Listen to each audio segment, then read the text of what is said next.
Saludos para todas y todos. Un gusto saludarles. Como es sabido por todos, hoy nos corresponde el segundo encuentro, el encuentro de cierre de este curso, Electiva 1, Actores y Dinámica Política. Este,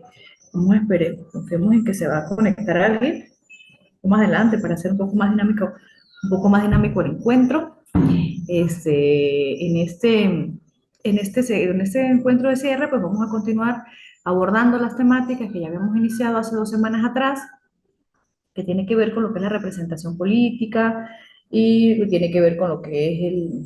los sistemas electorales. En el encuentro pasado hicimos un pequeño paseo por lo que ha sido la incorporación de las mujeres en los sistemas políticos en América Latina y mostrábamos cómo cómo las mujeres siempre han venido desempeñándose en los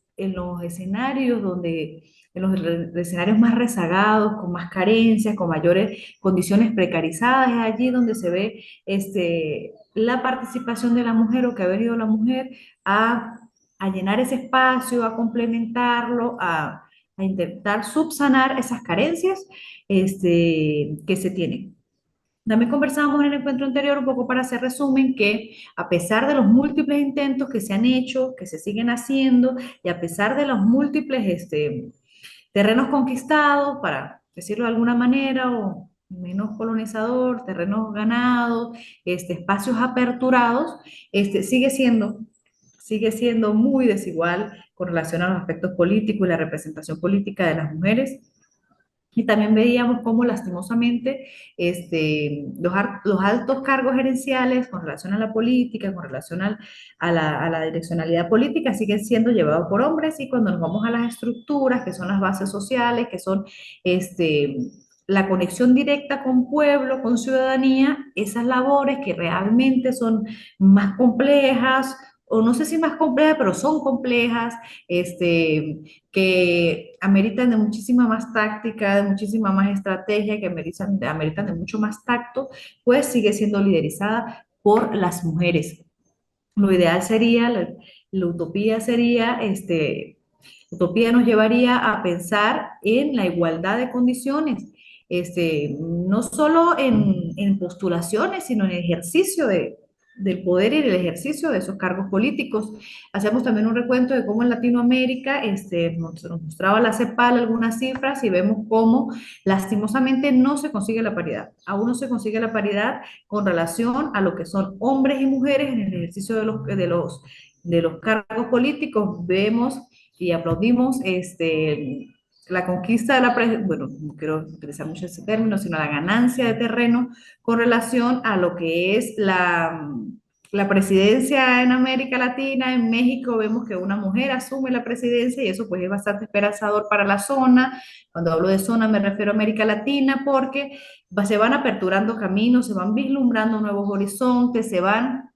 dando una expectativa mucho más esperanzadora con relación a lo que es el ejercicio de la mujer y con relación a lo que es la reivindicación de las mujeres en múltiples terrenos, en lo económico, en lo cultural, en lo social, pero en lo político también, que es lo que nos atañe específicamente en este encuentro. También nos hicimos un paseo de cómo se pasó de lo que fue el matriarcado, donde la mujer estaba estrechamente relacionada con lo que era la fertilidad, y no solo la fertilidad de su vientre, sino la fertilidad de las tierras, lo que era la agricultura, el manejo de todo eso, y cómo el poder estaba dirigido y dado desde la mujer. Y pasamos al patriarcado, que se sigue manteniendo, vuelvo y repito, en nuestras periferias, en nuestro sur, se han hecho múltiples intentos y se siguen haciendo múltiples luchas por lo que son la reivindicación de los derechos de las mujeres, y es mucho lo que se ha podido avanzar. Sin embargo, lo repito, no ha sido como se espera. Ni siquiera en nuestro país, en Venezuela, que se estableció en algún momento la paridad en postulaciones, en candidaturas, no se consigue la paridad. También vemos que en nuestro país, a pesar de que los altos cargos gerenciales, como los ministerios, han sido dirigidos por mujeres, no se consigue paridad. De hecho, según la CEPAL, estamos por debajo del 40% con relación a ese tipo de, de cargos. También revisamos un poquito cómo han sido los movimientos feministas, que desde los 60 y los 70 este, están dándose al principio de los 90. También se han dado movimientos feministas que las luchas por las reivindicaciones no son actuales, las luchas por reivindicaciones de las mujeres tendríamos que retroceder bastante en la historia para poder hacer una reivindicación, para una revisión desde 1600, cómo hemos venido pasando, cómo desde 1800, cómo a principios de 1900 se dieron bastantes luchas con relación a eso, bastantes reivindicaciones. Pero, sin embargo, el trabajo está dado y está dado y debe pasar por un proceso de concienciación, pasando porque esas luchas dejan por fuera al hombre y eso es un grave error porque las luchas por la reivindicación de las mujeres tienen que ir a la par del hombre, desde el reconocimiento del hombre de la mujer en un escenario de igualdad, así también como el reconocimiento del hombre como maltratador, que es, no sé, que es el que pudiera estar maltratando, es el que está maltratando a la mujer sin generalizar las particularidades, pero cómo promover movimientos feministas, movimientos de, de conquista de los derechos de las mujeres, si dejamos por fuera al hombre, que es el otro elemento. Eso tiene que ser una lucha de paridad también allí. Hombre y mujer en reivindicación por derechos de las mujeres y en este caso específico de reivindicación de los derechos políticos o de la dirección política. Dirección política, estamos hablando porque políticos somos todos por naturaleza, pero hablo desde la política partidista, desde liderar cargos gubernamentales y cargos gubernamentales en todas las esferas, desde las esferas más pegadas a las estructuras, a las bases, hasta las esferas de alta direccionalidad nacional y no solo de nacional, regional. Bien, es un poco el resumen de lo que habíamos tocado en el encuentro anterior. Este encuentro pues, nos corresponde hablar de lo que son los sistemas electorales, cómo han sido los sistemas electorales. Yo aclaraba en el primer encuentro que no vamos a hablar solo de Venezuela, sino que lo vamos a hacer un repaso, vamos a hablar desde la zona, entendida la zona, desde lo local, entendido lo local, como América Latina. Entonces, en el caso específico de cómo han sido las elecciones en América Latina, cómo son en la actualidad, cómo se han venido dando históricamente, cuál ha sido ese proceso de evolución, con relación a todo lo que tiene que ver con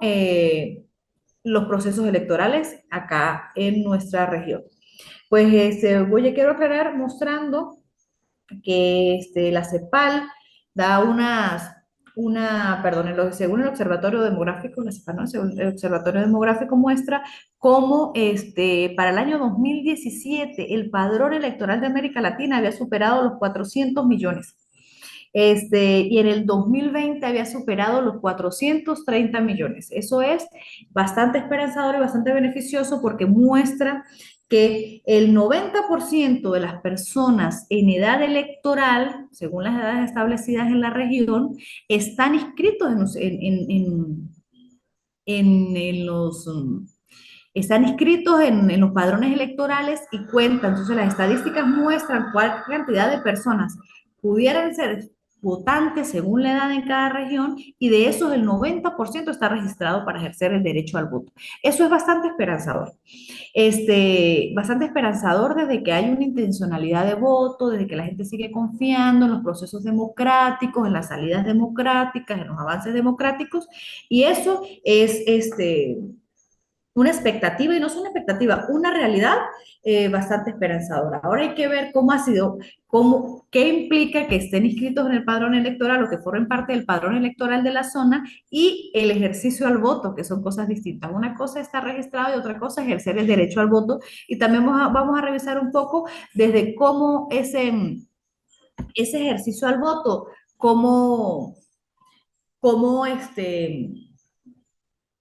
cómo se da desde la esperanza, cómo ha sido, es esperanzador esa intención de voto, cómo actúa la maquinaria política, la maquinaria partidista en función de esas presencias o de esa participación de la ciudadanía en las elecciones. Por acá vemos que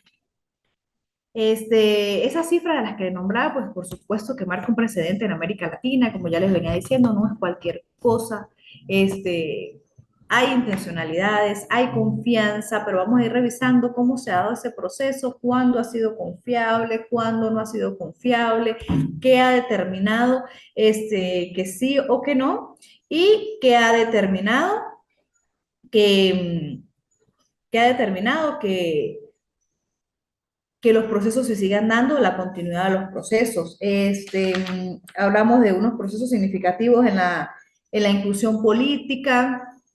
en la zona, como comentaba en el encuentro anterior, ya hice una pequeña introducción, la inclusión política de la mujer, que no se ha dado de manera igualitaria en la región. Vemos cómo hay países donde lastimosamente, aún se conservan países donde lastimosamente no ha existido, no se ha dado lo que es la dirección de una mujer en ninguno de los cargos. También vemos cómo en los cargos como alcaldías, esa, esa inclusión política de la mujer se ve con mayor frecuencia y obedece a eso que mencionaba en el encuentro anterior y también hace un rato, a que están más ligadas las mujeres directo a la estructura, directo a las bases, directo a, a donde está la ciudadanía. También hablamos este, que nuestra zona ha pasado por distintos procesos, ha enfrentado algunas olas de democracia, de democratización, así como hemos tenido algunos retrocesos. Después de la década de los 70, se ha visto, es notorio que hay una ola de democratización, que evidentemente se ha podido romper con algunos procesos que no son democráticos, se ha mantenido en algunos países, se ha intensificado en otros, se ha dado apertura en los que no los tenían, y de esa manera, pues la cosa se ha hecho bastante singular, particular en algunos casos, pero también se ha hecho muy entre homogénea y heterogénea, con relación a las particularidades de cada nación. También vemos por allí que lo que es la participación política y electoral es fundamental, ¿sí? La participación política deja mucho que decir, deja mucho que pensar, habla y hace un proceso de evaluación de lo que es el Estado o el estado de las democracias, porque esas fiestas electorales que se dan en nuestro continente, que vemos que nuestro continente, perdón, en nuestra zona, en América Latina, más hacia nuestra región, se dan procesos eleccionarios con bastante regularidad. Vemos que hay países donde se hacen procesos eleccionarios desde la presidencia hasta las estructuras más pequeñas como la alcaldía o los parlamentos, se hacen de manera, en una sola elección, así como vemos que en otros países como el nuestro, que ese tipo de elecciones tienen fechas distintas y eso pudiera permear o eso permea en función de que se den en fechas distintas desde dos aristas, desde mantener la corriente o por el contrario permitir que se evalúen, que se vaya evaluando y que la ciudadanía vaya evaluando sus procesos electorales y pueda ser reivindicatorio con relación a la escogencia de, de alcaldías, de gobernaciones en nuestro país, de parlamento, Asamblea Nacional en nuestro país. Este, Ahora haciendo un poquito de historia, la conquista del voto femenino, me hago insistente en eso porque es importantísimo para que una democracia se dé de manera adecuada, que se dé igualdad de condiciones entre hombres y mujeres con relación a eso, desde el reconocimiento de los hombres y desde las mujeres en igualdad de condiciones. Sin embargo, vuelvo y repito, a pesar como hemos visto que se ha dado la conquista, lo que es el voto femenino, en nuestra zona hay algunas particularidades o algunas singularidades, por ejemplo, como que en algunos países haya mesas electorales para mujeres y mesas electorales para hombres, ¿no? Que a pesar de que van ambos en igualdad de condiciones, sigue habiendo una singularidad allí que los diferencia. Esto en algunos países, eso se ha podido ver como una especie de competitividad. De hecho, se organizan, a pesar de que las mesas electorales están en el mismo espacio, sí están divididas y pues eso ha permitido pues una especie como se ve, una especie de competitividad entre cuál se activa más, cuál tiene mayor activación con relación a los hombres y con relación con relación a las mujeres, pero sí, sí, seguimos viendo que se marca una línea divisoria ahí entre unos y otros. Y es importante aclarar que si bien la lucha por las mujeres no va en función de que nos igualen a los hombres desde otros aspectos, que también lo comentamos en el encuentro anterior, no es que nos iguale porque efectivamente no somos iguales. Al hacer una revisión de la más sencilla nos damos cuenta que desde lo biológico somos distintos, que desde muchas cosas somos distintos, pero lo que se lucha es por la igualdad de condiciones. Acá no hay ningún interés de la supremacía de la mujer sobre el hombre, porque sería pasar al otro extremo, sería pasar de un extremo al otro, sería ir de salir de la opresión masculina sobre lo femenino para ahora pasar de lo femenino a lo masculino, y ese no, las luchas feministas ni la lucha por las reivindicaciones de las mujeres van por allí, ni debe ser orientada por allí, ni tampoco a que las mujeres tengan derecho a hacer lo mismo que los hombres en funciones actitudinales, sino en igualdad de condiciones, que tengamos derecho a acceso a lo mismo, que tengamos, que no haya división ni siquiera en lo salarial, ni en lo político, ni en lo cultural, sino que tengamos las mismas posibilidades, evidentemente cada quien desde su formación, cada quien desde su composición o desde su estructura anatómica, desde su estructura este, biológica. Eh, También hemos visto cómo se ha dado la evolución de lo que es la participación política y electoral en América Latina.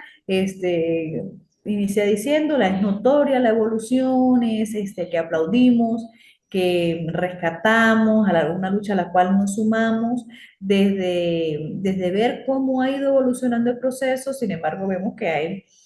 muchas cosas aún por hacer, hay muchos retos, hay muchos elementos por, por, por desarrollar, pero lo importante es que la lucha inició y la lucha se ha ido dando. Con mayor pausa o con mayor velocidad en algunos, con menor velocidad en otros, pero lo importante es que la lucha se está dando y que haya formación, la importancia de la formación para que se sigan dando, porque no nos interesa que por ejemplo, que se aperture la paridad de candidaturas o que se aperture las posibilidades para las mujeres si previamente no hay formación en las mujeres, porque no es solo que se aperture el espacio, es que haya una formación para que se dé la ocupación de ese espacio,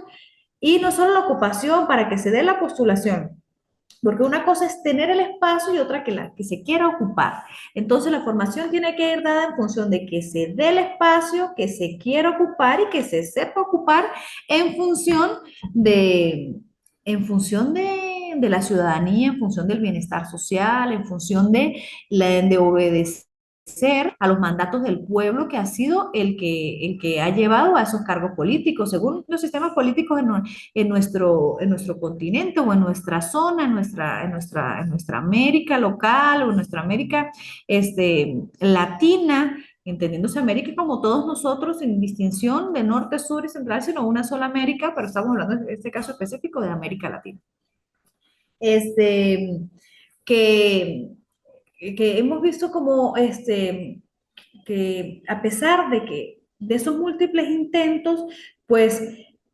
es la ocupación del espacio de la mejor manera, y lo que le quería comentar es que esos dirigentes, que esos mandatarios obedezcan al poder que le ha dado la ciudadanía, porque no funciona, no es el caso como lo vemos que pasa, que es una persona que dirige, que le dice al pueblo cómo se tiene que comportar, cómo tiene que hacerlo, que establece, sino es el contrario. Ese pueblo fue el que lo hizo vocero para que usted diga, para que sea mi vocero. Entonces vemos que se da un desligue entre entre las fuerzas electorales, entre las fuerzas ciudadanas, ante el, ante el mandatario hacia esas fuerzas. Y resulta que esos procesos electorales, que esos procesos democráticos muestran es que esa persona lo que va a hacer es el ejecutor de la voluntad del pueblo, no viceversa. No es el pueblo el ejecutor de la voluntad del mandatario, porque no funcionan así ese tipo de estructuras, o por lo menos particularmente en los sistemas establecidos en nuestro país. Entonces, eso también es importante recalcarlo. No se debe el pueblo al mandatario, se debe el mandatario al pueblo, quien fue quien lo eligió, quien fue quien lo llevó a ocupar ese cargo y quien fue que le vio las características o le vio las potencialidades o le vio las habilidades para direccionar su voz, para hacerse vocero de las masas, para hacerse vocero de las mayorías, para hacerse vocero de la colectividad. Entonces, entre algunos de los, entre algunas de los elementos destacables de lo que ha sido la evolución electoral o de la evolución y la participación política y electoral en América Latina, podemos destacar que más y mejores procesos electorales. Se han dado más y mejores procesos electorales. Cuando hablamos de mejores, afinando desde la técnica, desde los procesos, desde el acercamiento, y cuando hablamos de más, es que como les venía diciendo, entre los elementos de lo que ha sido la evolución de la participación política y electoral en América Latina, teníamos que más y mejores procesos electorales, porque se va haciendo conciencia de lo que implica el derecho al voto, deja de verse como una obligación o una imposición para verse como para un derecho que se traduce en el accionar de mi voz con relación a un representante o a un vocero que yo escogí. Cada día se hacen más frecuentes, y la ciudadanía se va haciendo también mucho más consona en los procesos de participación. Eso también está ligado a dos grandes elementos, y uno es el contento o el descontento que se tenga con relación a los procesos electorales, a la credibilidad o a la no credibilidad que se tenga del mismo, y esto no es una firma, esto no es una estructura, eso va a variar según las realidades políticas, económicas, sociales de cada país, y va a variar en un proceso a otro, ya sea en eso con relación a los que se eligen de manera distinta o en tiempos distintos el tipo de gobernante. Eso como primer elemento, como les venía diciendo. Como segundo elemento, tenemos lo que es la ampliación de cargos por elección directa y universal, que eso también es un elemento distintor que nos distingue, un elemento que trasciende, que tiene mucha repercusión, y son la elección, vuelvo y repito, de los mandatarios por elección directa y universal, que cada día son más los cargos que se suman a ese tipo de elección, sabiendo que es esta donde todos los ciudadanos de un país tienen derecho a la elección con las normativas o con la normativa vigente dentro de la nación, en nuestro país, en la Carta Magna, en la Constitución de la República Bolivariana de Venezuela, se establece ese voto universal, directo y universal, y plantea dos condiciones, y es que la persona tenga la mayoría de edad, contemplada en 18 años para nuestro país, y que sea nacionalizado, que tenga nacionalidad venezolana. Eso varía también en cada, en cada país, en cada nación. Pero eso es muy, muy importante, que cada vez se va haciendo mucho más profunda lo que es la elección directa y universal, y eso es fundamental. Cada día se siente más identificada la persona, cada día tiene mayor cercanía, cada día tiene mayor posibilidad, sin intermediario y sin tener que elegir a otro para que sea su voz, sino que va a tener voz y participación propia y directa. Esas cosas también tenemos que aplaudirlas, y tenemos que ir avanzando hacia esos tipos de procesos, y eso forma parte de lo que ha sido un elemento distintivo de lo que es la evolución de los procesos electorales en nuestra zona. Otro elemento es la elección de autoridades locales, es que la elección directa de los mandatarios locales, que son esos que les decía en un momento atrás, que son esos con los que mayor cercanía, o que tienen mayor cercanía con el pueblo, con los que mayor posibilidad de escucha, según las políticas de cada país, es muy posible que pueda de hecho encontrárselo en una plaza, en un lugar, en un meeting, en algún acontecimiento, sin mayores estructuras de seguridad, sin mayores elementos que distancian al mandatario del pueblo, sino por el contrario, con más elementos unificadores, con más elementos que me permiten verlo como una persona igual a mí, que tiene una responsabilidad que yo le di, que está ocupando ese cargo porque yo fui partícipe, porque yo fui parte de la gente que lo llevó allí, que lo eligió, que lo religió o que lo postuló previamente. Entonces, es importantísimo, esto también es uno de los procesos evolutivos, de esa cercanía del político con el pueblo y que es, pues que también es muy importante en nuestro país, eso tiene una una gran relevancia. Este, también tenemos por aquí, como parte de los procesos evolutivos, lo que ha sido la evolución de los procesos electorales en América Latina, lo que es el referéndum, este, como una expresión de lo que es la democracia directa.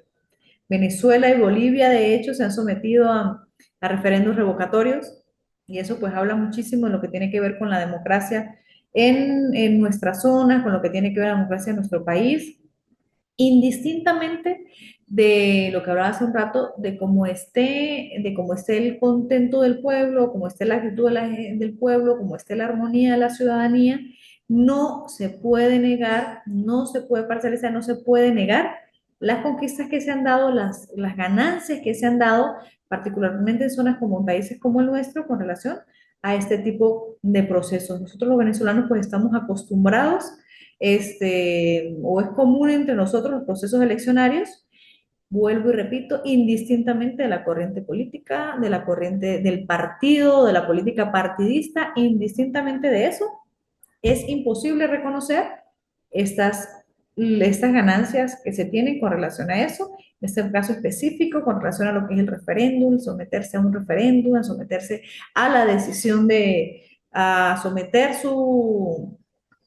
ejercicio de poder o a ejercer su gestión a la voluntad del pueblo en tiempos que no corresponden de que culmine su gestión. Este, también podemos revisar acá un poco lo que es la confianza en los sistemas electorales, eso es muy diversa, la confianza en los sistemas electorales obedece a muchas cosas, obedece a las realidades, a la realidad país, a las realidades de los países. Entonces, la confianza en los sistemas electorales más allá del descontento, lo que le quería mostrar hace un rato atrás también era, más allá del descontento, es que hay un proceso o que debe existir una confianza o que hay una confianza en los procesos electorales, indistintamente de que si estoy contento o estoy descontento. Se da el proceso de confianza. Evidentemente, cada quien tiene derecho a sentirse en desconfianza, cada quien tiene derecho a sentirse que, oye, yo no lo elegí para eso, ese no es el modelo político que usted me prometió, ese no es el modelo político por el que yo voté, ese no es el plan de gobierno por el que usted me presentó, yo decidí, por el que yo me afiné, con la que yo me hice afín. Eso es, y es necesario, en las democracias eso es necesario, que podamos pues, demostrar nuestras diferencias, nuestras inconformidades. De hecho, en nuestro país están normadas lo que son las protestas, las marchas están permitidas siempre y cuando no alteren el orden público, siempre y cuando no pongan en riesgo los derechos humanos. Entonces, eso es importante que la confianza en los procesos electorales no se dé por la calentura del momento, y hablo cuando me refiero a calentura, me refiero a la efervescencia del pueblo, que no se dé de esa calentura, sino que se dé desde la forma sensata, que eso es complejo, para eso tiene que haber procesos de formación, para que la cosa trascienda la superficie, llegue a la médula, llegue al fondo, tiene que haber procesos de formación. Y es esa formación la que va a mediar indistintamente del partido político, indistintamente del modelo, indistintamente es esa formación la que le va a ir generando al ciudadano la confianza o la desconfianza en el sistema electoral, porque también pasa que hay acciones que van permitiendo que se vaya debilitando, que se vaya desmoronando, desquebrajando esa confianza, pero hay muchos otros que permiten que la confianza se mantenga más allá de las superficialidades, más allá de las pasiones del momento, más allá de inconformidades pequeñas, entonces debe trascender la confianza en los sistemas, indistintamente de esas cosas que le estoy mencionando, pero repito, debe pasar por un proceso de formación, por un proceso de concienciación de la ciudadanía y que cada quien tenga claro qué está ocurriendo, cuáles son los posibles escenarios, cuáles son los escenarios futuros, pero cuáles son los escenarios que llevaron a estar en a este escenario actual, cuáles son las acciones que llevaron a estar aquí. Otro elemento que ha influido notoriamente en América Latina, en nuestra América, es los procesos migratorios, cómo eso pues se han visto afectados los procesos de elección, se ha visto cómo se han modificado el padrón electoral sigue estando, pero la cantidad de votantes, ¿sí? La asistencia, la intencionalidad de voto, y todas esas cosas se ha visto afectado por lo que son los procesos migratorios, no solo en Venezuela, lo que son los procesos migratorios de toda América Latina, que no solo se ha dado ni que tiene su génesis en la realidad actual de Venezuela, que eso tiene su génesis muchísimos años atrás y que han sido múltiples movimientos los que han motivado esas salidas, lo que ha motivado exilios, lo que ha motivado la ida de los ciudadanos de cada país y eso pues se ha visto afectado, pero eso también tiene un gran elemento que favorece, un elemento favorecedor, que es la posibilidad de voto en el exterior. Y vemos cómo gran parte de la zona se ha sumado a esos procesos, unos desde muy estos tiempos, otros desde hace ya muchos años, como nuestro país, y eso también le da confianza, volvemos al tema anterior, le da confianza a los sistemas electorales, que gente que está fuera quiera ejercer su derecho al voto, no solo que pueda, que quiera, porque tiene que ver es con la intencionalidad del voto. Entonces, eso es un elemento fundamental en los procesos electorales, políticos, electorales de nuestra América Latina porque juega un papel no decisivo, porque el voto del exterior no juega un papel decisivo con relación, pero sí muestra la intencionalidad, eso también muestra la intencionalidad del que está fuera, de la posibilidad de regresar al país, de la posibilidad de regresar en un gobierno que se eligió, que se pudo elegir desde fuera, pero también esa confianza pasa por cuando nosotros nos sometemos a un juego y las reglas están dadas, yo tengo que alinearme a las reglas, me gusten o no. Si yo decido participar, me alineo a las reglas del juego porque las reglas del juego están dadas, en este caso las normas y la legislación está dada y no puede ser que el sistema sea confiable cuando se porta como yo quiero, pero no es confiable cuando no obtengo resultados como los que yo quiero. Eso es imposible, eso no forma parte de la confianza electoral y por eso le decía, eso son superficialidades con las que no se puede poner en juego un sistema electoral. Vuelvo y repito, estamos todos ante la posibilidad, más en nuestro país, en Venezuela, ante la posibilidad de manifestar nuestras inconformidades, pero siempre apegado a la norma. Es importante que nos apeguemos a la norma con relación a estos procesos, sin nada de procesos de anarquía, sin nada de conocimiento, sin nada de particularidades o parcialidades, porque eso entonces lo que hace es que se debilite el sistema y el proceso electoral en función de que no se están jugando las reglas establecidas. Entonces, cuando alguien decide participar, cuando alguien decide jugar, cuando alguien decide formar parte del escenario, también tiene que estar claro que me asumo a los resultados, asumo siempre y cuando yo no me sienta vulnerado. Cuando me sienta vulnerado y vejado, tengo todo el derecho, por supuesto, de mostrar mis inconformidades. Y ya para ir cerrando, vamos a hablar un poco de lo que es el votante latinoamericano. El votante latinoamericano tiene muchas particularidades, como les venía diciendo, somos diversos, muy diversos, pero a la vez tenemos muchas particularidades que nos unen, y es que hay una intencionalidad de voto, es que es un votante que acude a las urnas electorales, que acude al proceso electoral, que sigue creyendo que la elección del mandatario o que votar a un mandatario pues lo acerca a la posibilidad de dirección, lo acerca a la posibilidad de que la nación pueda enrumbarse hacia un modelo político que a mí me parece bien, con el que yo estoy de acuerdo, y eso es muy importante. También es importante resaltar que en América Latina, pues así como hemos visto todas las potencialidades que tenemos, todas las bondades, lo que ha sido la evolución, también hay que destacar la violencia que se ha vivido en procesos eleccionarios.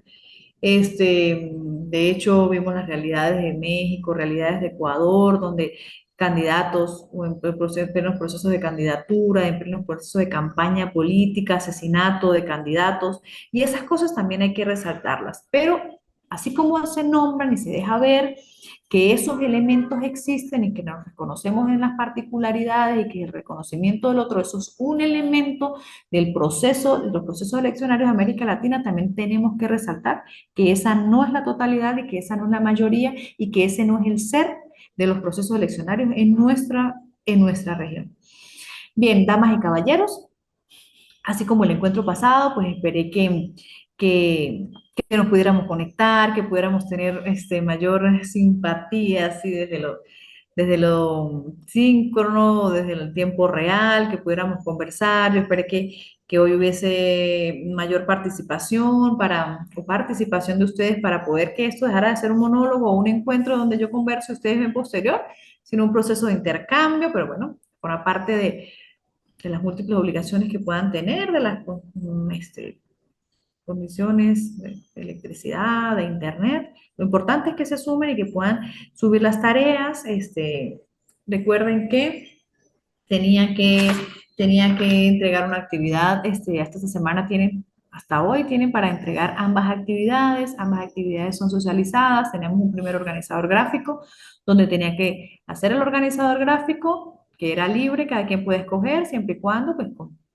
una cosa, considerando lo que es un organizador gráfico, el que sea, ya sean mapas,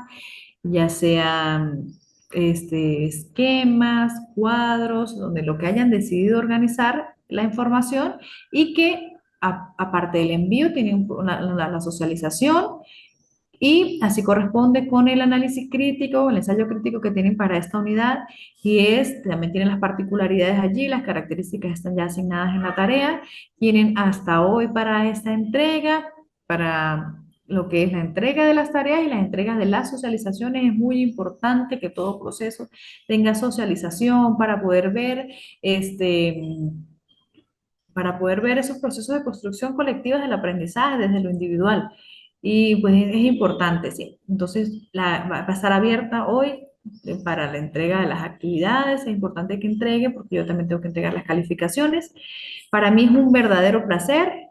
constituye para mí un verdadero placer poderlos haber acompañado en estos encuentros. Este, Espero yo sea que la lectura puedan tener acceso a la literatura que les envíe, que puedan construir, que puedan establecer posturas desde ustedes. Recuerden que es un ensayo crítico, siempre y cuando respetando las características, lo que es construir o para que otro lea. Cuando escribimos para que otro lea, hay algunas condiciones que se respetan, y más en este tipo de texto, que es pues, un texto académico, hay condiciones que aplican, pero eso yo asumo que ustedes las tienen claras y también hay algunas especificaciones en el desarrollo de la tarea. Bien, damas y caballeros, un verdadero placer. Como ustedes saben, pues yo soy Niosca Orozco y pues lo estuve acompañando con mucho entusiasmo en este, en el desarrollo de este curso lectivo. Un abrazo, el universo les bendiga y toda la fuerza del universo sobre ustedes de la mejor manera.